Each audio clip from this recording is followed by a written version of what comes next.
Bonjour à toutes et à tous, bienvenue à ce Good Morning Market. Aujourd'hui, nous sommes le mardi 13 avril 2021. C'est le jour J pour l'inflation. Nous allons prendre connaissance de l'IPC, l'indice des prix à la consommation, après avoir pris connaissance de l'IPP. Mais avant cela, on va parler de ce contexte de marché. On va parler de la séance d'hier. Alors, concrètement, les indices américains ont terminé la séance d'hier en baisse. Petite baisse pour le Dow Jones, 0,16%. Pareil pour le Nasdaq, 0,36%. Et le Russell 2000, 0,43%. Seul le S&P 500 parvient à clôturer en petite hausse de 0,01%. Alors ces derniers jours, on oscille entre hausses et baisses. Et cela avant la saison des résultats du premier trimestre, mais également la publication de ce chiffre tant attendu concernant l'inflation, l'IPC, l'indice des prix à la consommation. Alors concernant les résultats d'entreprise, les marchés s'attendent à de très bonnes nouvelles et donc une nette reprise de la tendance haussière pour les actions américaines grâce à une reprise de l'économie qui devrait être justifiée. Donc les résultats sont attendus car ils devront justifier les valorisations très tendues à Wall Street. Alors, on aura Goldman Sachs, JP Morgan et Wells Fargo qui seront les premiers à publier leurs résultats trimestriels dès demain. Concernant les données, donc on a parlé justement de cette IPC, l'inflation, vous l'aurez compris, ça aura un impact bien entendu sur le rendement obligataire à 10 ans aux États-Unis, donc sur le billet vert, mais également sur le Nasdaq et les autres indices. Alors on notera que d'autres données, hormis, nous avons parlé de cette IPC aux États-Unis pour le mois de mars, car on pourra avoir une flambée de l'inflation qui conduirait, qui pousserait les grandes banques centrales, dont la Réserve fédérale américaine, à resserrer prématurément leur politique. Hormis cela, on devra se concentrer cette semaine sur les prix à l'exportation et à l'importation, les ventes au détail et la production industrielle. Alors concernant la Réserve fédérale américaine, dimanche, Jérôme Powell, président de la Réserve fédérale, a déclaré lors d'une interview à la télé sur CBS News que la Fed souhaitait voir l'inflation dépasser les 2% pendant une période prolongée avant que les responsables ne relèvent les taux d'intérêt. Il a ajouté que la Fed souhaiterait voir l'inflation atteindre 2% et qu'ils entendent par là atteindre 2% sur une base durable. Et donc, selon Jérôme Powell, comme il l'a précisé, il ne suffit pas de toucher la cible des 2% une seule fois pour avoir une nouvelle action concernant la politique monétaire. Et toujours selon Jérôme Powell, l'accélération du déploiement de la vaccination et le soutien fiscal très appuyé permettront à l'économie américaine d'atteindre un nouveau tournant. Donc voilà, concernant le contexte de marché, vous l'aurez vu, la Réserve fédérale américaine ne cède pas de terrain. Les chiffres d'aujourd'hui seront très importants, même si, concernant Jérôme Powell, l'inflation ne sera que temporaire. Et je vous le rappelle, il l'avait précisé, la Fed a les outils pour la combattre. Alors on va parler un petit peu des valeurs, des actions. On a parlé de la saison des résultats. On va commencer d'ailleurs aujourd'hui par LVMH qui va publier ses résultats après la clôture européenne. Toujours concernant les valeurs, on notera la hausse de Tesla à hauteur de 3,7% après une recommandation à l'achat par Canaccord Genuity. On notera également Nvidia qui a progressé de 5,6% après que la société ait relevé ses prévisions de revenus pour le premier trimestre et donc bien au-dessus du consensus du marché. Nvidia a également annoncé plusieurs lancements de produits. Alors ça a eu un impact, pas seulement sur Nvidia qui a gagné 5,6%, ça a eu un impact sur Intel qui a perdu 4,2% et Advanced Micro Devices qui a perdu 5,1%. Voilà pour les valeurs, on fait un petit point sur le vieux continent, sur l'Europe, avec donc des indices qui ont terminé hier en légère baisse. Ce qui afflue, ce qui crée une certaine prudence en Europe, c'est justement la propagation du coronavirus. On en a parlé hier, ça pèse sur le sentiment de marché. On notera que les autorités allemandes prévoient d'introduire une législation qui permettrait au gouvernement d'appliquer des restrictions nationales sans le consentement des autorités régionales. D'un autre côté, nous avons les autorités néerlandaises qui ont déclaré qu'elles prolongeraient le couvre-feu, mais également d'autres restrictions jusqu'au 28 avril. Donc, une pandémie qui inquiète en Europe. Au Royaume-Uni, c'est tout le contraire, hein. Nous avons des commerces dits non essentiels qui ont réouvert leurs portes, mais pas que, hein. Nous avons également les gymnases, les galeries d'art. On a tous vu, hein, ces Britanniques qui se sont empressés sur des terrasses, après donc de longues semaines de restrictions. Et donc le Royaume-Uni qui réouvre progressivement malgré un ralentissement constaté de la vaccination.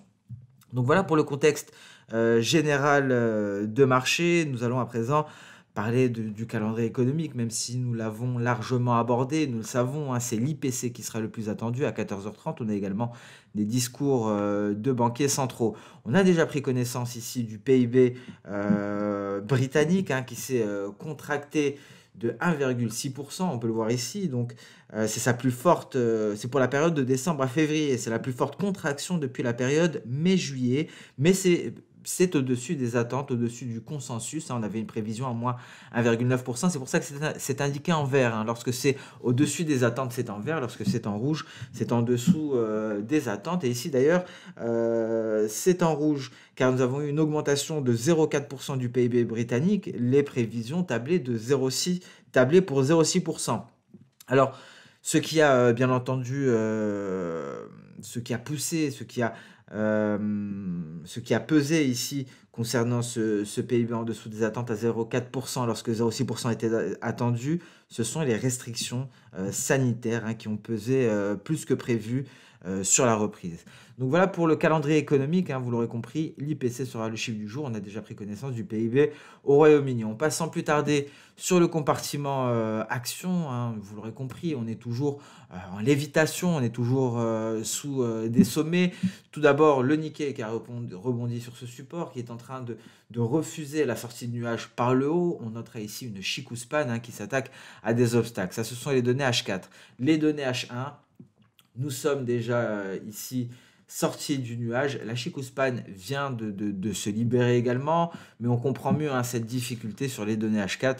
C'est pour cela que j'ai préféré débuter par ces données-là. On passe sur le DAX à présent, données journalières. Alors pas grand-chose, hein, on le voit au vu de ces 6 dernières bougies, depuis qu'on a franchi cette précédente projection V aux alentours des 15 157 points. Il ne se passe pas grand-chose, on est en lévitation sous des sommets, on est scotché. Donc pas grand chose concernant DAX pour le moment. On le voit ici en données H4, hein, et là ça vient confirmer, hein, davantage cette projection NT. Alors est-ce qu'il y a une règle? J'ai vu passer une question, hein, concernant les projections NT, ce n'était pas clair, je n'ai pas été suffisamment clair à ce niveau-là. Alors sur quoi se baser pour estimer qu'on a une projection NT et non une projection V ou N par exemple? Alors c'est vraiment visuel. Honnêtement, je n'ai pas de règles. Je n'ai jamais retrouvé de règles précises, hein, concernant NT. On le voit on le voit d'expérience avec le comportement des cours, hein. On peut avoir ici par exemple, hein, si on avait une belle impulsion haussière, ça aurait été un NT par exemple. Car effectivement, on n'est pas allé marquer un point C directement avant de repartir à la hausse. On s'étend pour le point C et ensuite on repart. Il y a une sorte de consolidation. C'est comme pour définir une période de consolidation, il n'y a pas de règle exacte. On le voit au comportement des cours, c'est exactement la même chose pour NT. Alors on pourrait peut-être avec l'expérience petit à petit essayer de mettre en place des règles avec un peu plus d'observation. Nous allons essayer de le faire, mais honnêtement je n'ai pas de règles précises concernant NT, que ce soit d'un point de vue temps. Il n'y a pas de règles qui disent qu'il faut 26 périodes par exemple pour passer du point B au point C. On passe à présent sur le Nasdaq. Alors, à l'image, hein, des indices américains, les indices américains ont oscillé entre hausse et baisse, hein, donc on ne parvient pas à trancher. Le Nasdaq est en repli. On a eu une légère progression du 10 ans américain, léger repli du Nasdaq, mais ce n'est pas conséquent. Ici, on le voit en données intraday, on est en range. On est en range depuis qu'on a atteint les 13 810 points. On ne parvient pas à aller plus haut, on ne parvient pas à aller chercher ce précédent sommet ici qui est aux alentours des 13 900 points. Donc on temporise, on marque une pause sur le Nasdaq, largement visible en H1 ici. On marque le pas au-dessus de notre nuage avec pour support ce palier de Kijun. Le S&P 500 sur des records, on ne bouge pas, on attend les résultats d'entreprise. Les analyses tablent pour une hausse de 25%. concernant la publication des résultats pour les entreprises du S&P 500. Alors il faudra le confirmer. Les entreprises américaines vont devoir confirmer ces valorisations très tendues à Wall Street. Donc on attend cette confirmation on aura des premiers indices avec les publications des institutions financières et des grandes banques cette semaine, et ça devrait se poursuivre par la suite. Donc on attend confirmation des entreprises pour pouvoir aller plus haut, pour pouvoir aller chercher de nouveaux records historiques. Il faut que les entreprises viennent confirmer les valorisations extrêmement tendues à Wall Street. S&P 500 en données H4, donc pas grand-chose également. Données H1 pareil, on a une projection de ce on n'atteint pas. Sur le Dow Jones, pardon, en journalier. Donc c'est à peu près la même chose, hein. Pas grand-chose à ajouter par rapport à hier. Tout dépendra, bien entendu, notamment concernant le S&P 500 et le Dow Jones, des résultats d'entreprise. Concernant le Nasdaq, on pourra avoir du mouvement. Ça dépendra de l'inflation, ça dépendra des chiffres de l'IPC, l'indice des prix à la consommation, car ça affectera, vous l'aurez compris, le 10 ans américain et donc le dollar américain et le Nasdaq. Car s'il y a une nette reprise haussière du 10 ans américain, cela pèsera sur le Nasdaq. On le voit ici, un Nasdaq qui pourrait céder du terrain pour effectuer, pourquoi pas, un retour à la moyenne, pourquoi pas un retour vers les 78,6%, donc les 13 530 points. Donc ça pourrait bouger très prochainement. On est resté patient, on le restera encore, on attend l'IPC. Le Russell 2000, on est dans le nuage, rien n'est signalé, on est quasiment à l'équilibre. Le Bitcoin, 60 000 $.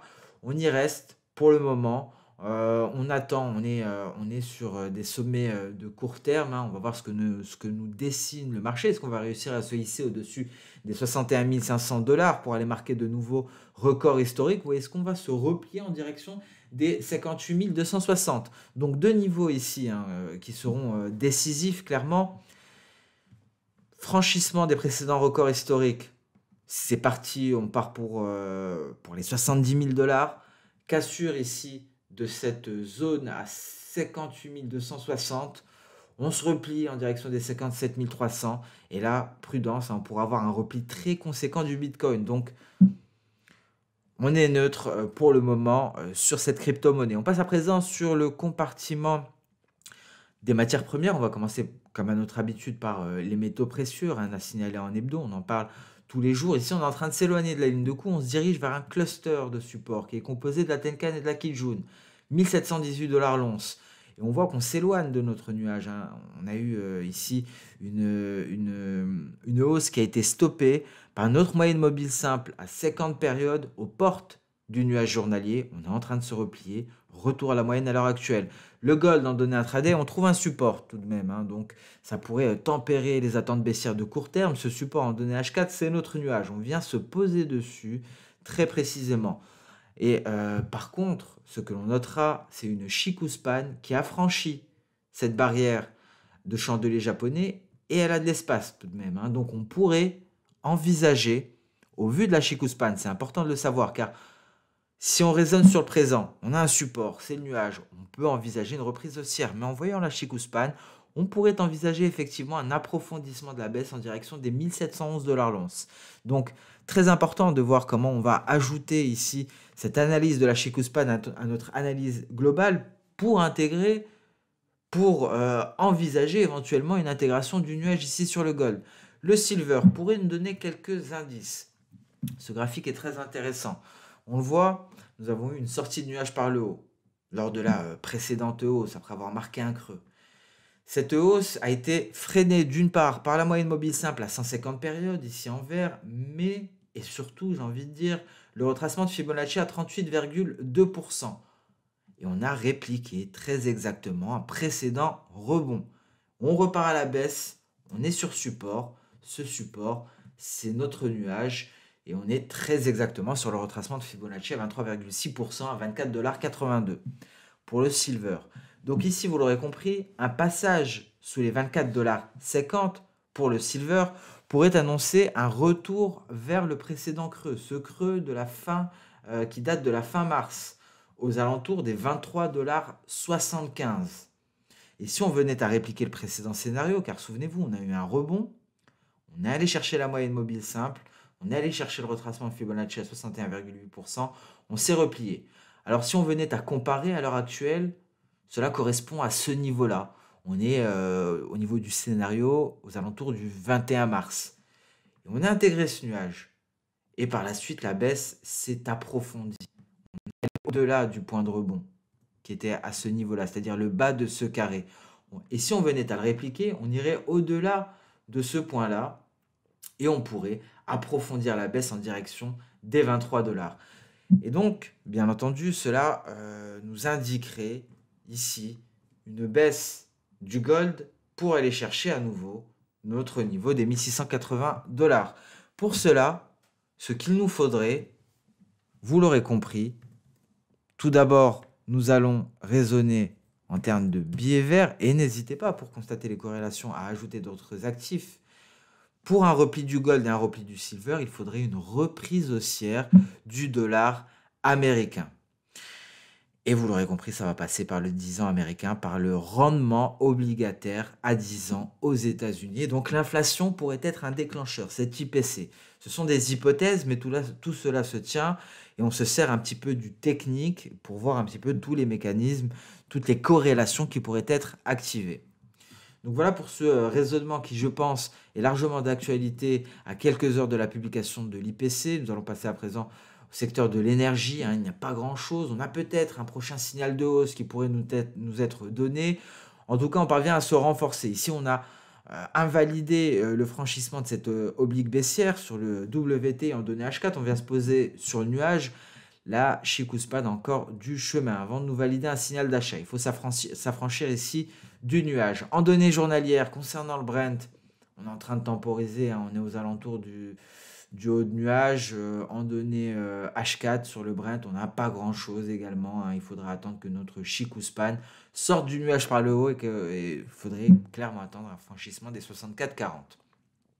Donc voilà, concernant le compartiment des matières premières, on s'est principalement intéressé aux métaux précieux, et au pétrole. On passe à présent sur le marché d'échange. On a déjà débuté avec le billet vert. Donc le billet vert en données hebdo, on voit baisse la semaine dernière, pas grand-chose cette semaine. On marque une pause. L'IPC pourrait être déterminant. En revanche, ce qui va nous intéresser, cette fois-ci, encore une fois, ce n'est pas le présent. On a un support ici, on le remarquera, c'est un palier de Kijun, 92,040 environ. Ce qui nous intéresse se trouve ici.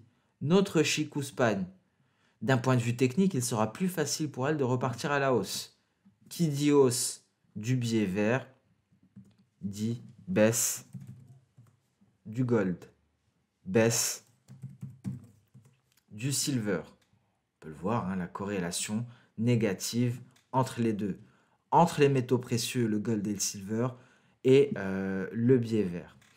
Donc voilà pourquoi c'est important de le constater d'un point de vue technique. La Chicouspan pourrait refuser de s'attaquer à ces bougies et repartir à la hausse, et donc franchissement des cours de la Kijun et des 92,52.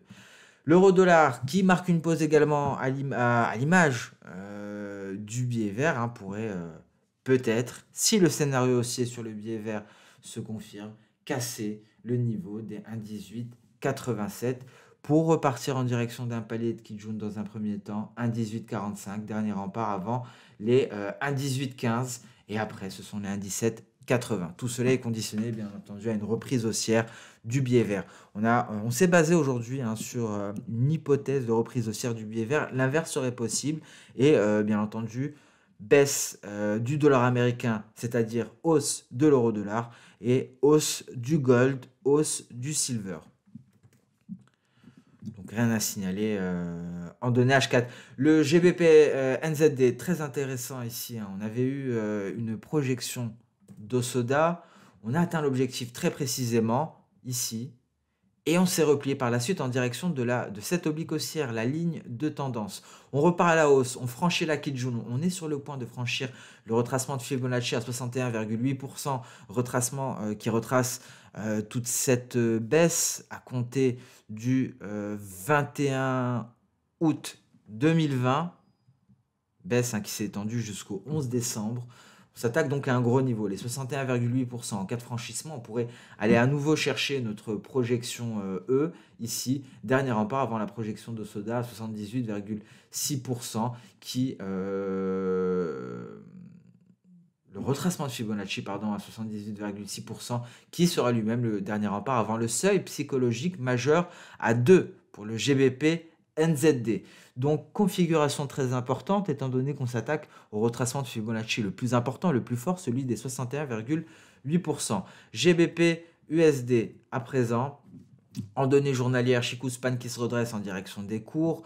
En données H4, on franchit la Kijun, on aura une résistance ici aux alentours des 1,3793. Et on le voit ici, nette progression haussière depuis le rebond sur le nuage, mais on a une grosse résistance, 1,3770. Chikou-Span devra sortir du nuage par le haut pour que l'on assiste à une réelle reprise haussière en direction des 1,3820.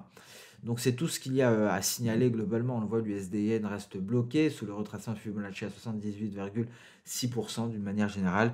C'est tout ce qu'il y a à signaler sur le marché d'échange. Et sur ce, nous allons mettre un terme à ce Good Morning Market. Merci à toutes et à tous pour votre temps. Si vous avez des questions, n'hésitez pas à les poster en commentaire. N'hésitez pas à liker, voire même partager sur les réseaux sociaux cette vidéo. On notera ici le repli de l'USDN tout de même en données H1. Il y a un USDN qui s'apprête à sortir par le bas du nuage, mais vous l'aurez compris, après observation des cours, on regarde notre Chikou-Span, une Chikou-Span qui a pas mal d'obstacles avant de s'en affranchir. Après cette petite parenthèse, je vous souhaite une excellente journée, une excellente séance de trading. Je vous donne rendez-vous dès demain pour notre prochaine émission. Au revoir.